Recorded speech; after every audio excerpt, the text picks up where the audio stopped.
श्री राधे, जय बद्र विशाल। मेरे प्रिय दर्शकों, स्वागत है आपका मेरे YouTube चैनल माँ जगदेश्वरी देवी ज्योति संस्थान में।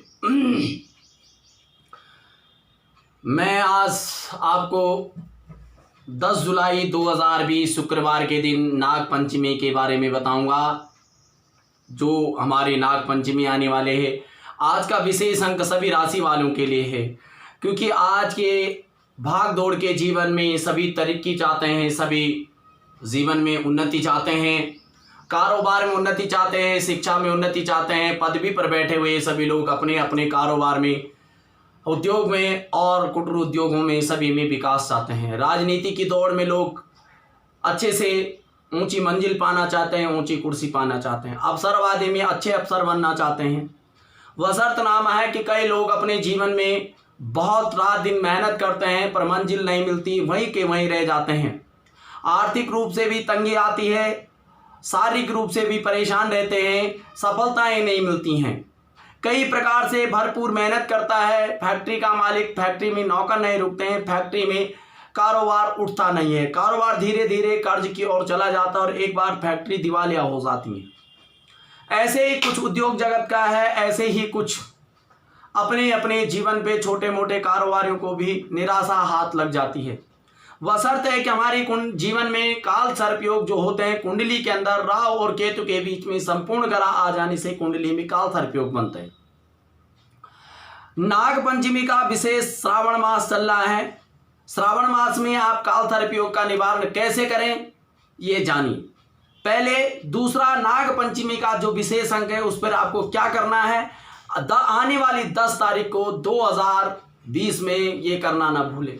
आपने चांदी के नाग नागिन या तांबे के नाग नागिन लेने हैं, एक जोड़ी शिवालय पर छोड़ने हैं पूजा करके। उनको किस तरह से पूजा करनी है वो विधान आप समझ लीजिए कि चांदी के नाग नागिन लाने, उनको प्राण प्रतिष्ठित करवाना है पंडित जी से, ब्राह्मण द्वारा और किसी अच्छे ब्राह्मण द्वारा उनकी प्राण प्रतिष्ठा करवानी है। उसके बाद उनको स्नान वगैरह करवाकर, प्राण प्रतिष्ठा करवाकर एक जोड़ी शिवालय पर और एक जोड़ी बहते पानी में आप विसर्जित करें। तो एक तो नाग देवता आप प्रसन्न हो जाएंगे आप पर, दूसरे काल सर्पयोग का काफी सारा आपको निवारण हो जाएगा। रुद्राभिषेक लघु रुद्र पाठ करवा सकते हैं आप, 11 रुद्री पाठ करवा सकते हैं आप। नमक चमक हो नहीं तो साधारण 11 लघु रुद्र पाठ आपको अवश्य करवाना चाहिए जिनके काल सर्पयोग है।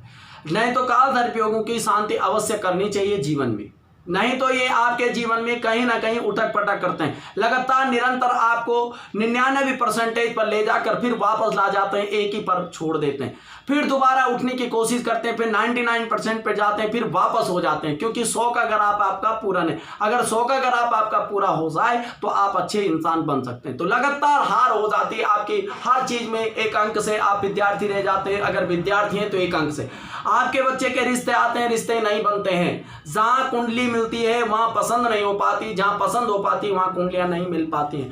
काफी दिनों से आप भटकाव में हैं, नौकरी में आपका ट्रांसफर नहीं होता है, नौकरी में उन्नति नहीं होती है, फैक्ट्रियों में आपके नौकर नहीं टिकते हैं। ये सब काल सर्पयोग की वजह से। तो नाग पंचमी के दिन ये सर्वोत्तम दिन माना गया है, आपका निवारण होगा नाग पंचमी के दिन। नाग पंचमी के अनुसार श्रावण शुक्ल पक्ष की नाग पंचमी मनाई जाएगी। श्रावण शुक्ल पक्ष में जो आने वाला शुक्ल पक्ष है 10 तारीख को न भूलें ये करना, क्योंकि मान्यता के अनुसार भगवान नाग पंचमी के श्रावण के कथा, श्रावण का बड़ा महत्व है। इसका कथा के प्रवक्ता मुनिमंत सुमंत मुनि थे और श्रोता पांडव वंश के राजा सातनिक थे। इस कथा इस प्रकार, एक बार देवताओं ने असुरों द्वारा और देवताओं ने मिलकर समुद्र मंथन किया था। 14 रत्नों में उच्च श्रवा नामक का रत्न प्राप्त किया था और यह अश्व अत्यंत श्वेत का था। उसे देखकर नाग माता कुंद्रू का तथा विमाता विनीत दोनों अश्व के रंग के संबंध में विवाद हुआ। कुंद्रू ने कहा कि अश्व केश श्याम वर्ण के हैं, यदि मैं अपने कथन में असत्य सिद्ध हूँ तो मैं तुम्हारी दासी बनूंगी, अन्यथा तुम मेरी दासी बनोगे। कुंद्रू ने नागों को बाल के समान सूक्ष्म बनाकर अश्व के शरीर में अवेष्टित होने का निर्देश किया, किंतु नागों ने अपने असमर्थ प्रकट की। इस प्रकार कुंद्रू ने क्रोध होकर नागों को शाप दिया कि पांडव वंश के राजा जन्मेजय नाग यज्ञ करेंगे, उसी यज्ञ में तुम सब जलकर भस्म हो जाओगे। नाग माता के साप से भयभीत नागोनी वासुकी के नेतृत्व में ब्रह्मा जी के श्राप निवृत्ति के उपाय पूछे। ब्रह्मा जी ने निर्देश दिया कि ययाति वंश में उत्पन्न तपस्वी जरत करु तुम्हारे बेनोई होंगे, उनका पुत्र अस्तिक तुम्हारी रक्षा करेंगे। ब्रह्मा जी ने पंचमी तिथि को नागों के यहाँ वरदान दिया और इसी तिथि के अस्तिक मुनि के नागों को परीक्षण किया।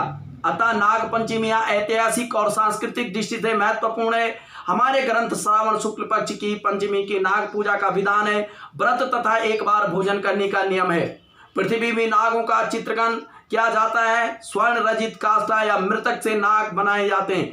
पुष्प गंध धूप दीपक जो मैंने कथा सुनाई उसे विस्तार से सुने। दूसरा, आटे के भी नाग बना सकते हैं आप, चांदी के नाग बना सकते हैं, लकड़ी के अगर काष्ठा यानी लकड़ी के बना सकते हैं, या आप पुष्प के बना सकते हैं नाग नागिन। देखो अनेक प्रकार की भौतिक सुविधाएं आपको दी गई हैं। जो आप नाग नागिन का जोड़ा बनाएंगे, उनकी पूजा करके दूध दही शहद से पंचामृत से स्नान करवाकर उन्हें प्रतिष्ठित करवाकर एक शिवालय पर विसर्जित करना, और दूसरा आपने कहाँ विसर्जित करना है? नदी पर। तो 12 राशि वालों मेष वृषभ मिथुन कर्क सिंह कन्या तुला वृश्चिक धनु मकर कुंभ और मीन, 12 राशियों के लिए सर्वोत्तम 5 इसमें कम से कम आपकी पूरे महीने में 4 और 5 के करीब नाग पंचमी पड़ेंगे। इन नाग पंचमी पे अवश्य ये उपाय कराएं। जिनके आपके काल सर्प योग हैं, आपके कुंडली में अवश्य इस समय उपयोग करें ताकि आपको लाभ और अच्छा फल प्राप्ति होगा। धन्यवाद। जय श्री राधे, जय बद्री विशाल। स्वागत है आपका मेरे यूट्यूब चैनल में। जिन्होंने अब तक मेरे चैनल को सब्सक्राइब नहीं करा, प्लीज़ सब्सक्राइब करें और बेल आइकन करें। धन्यवाद। अगला जो मेरा अंक होगा वो आपके लिए बेहतर और अच्छा साबित करने के लिए होगा। धन्यवाद। जय श्री राधे, जय बद्री विशाल।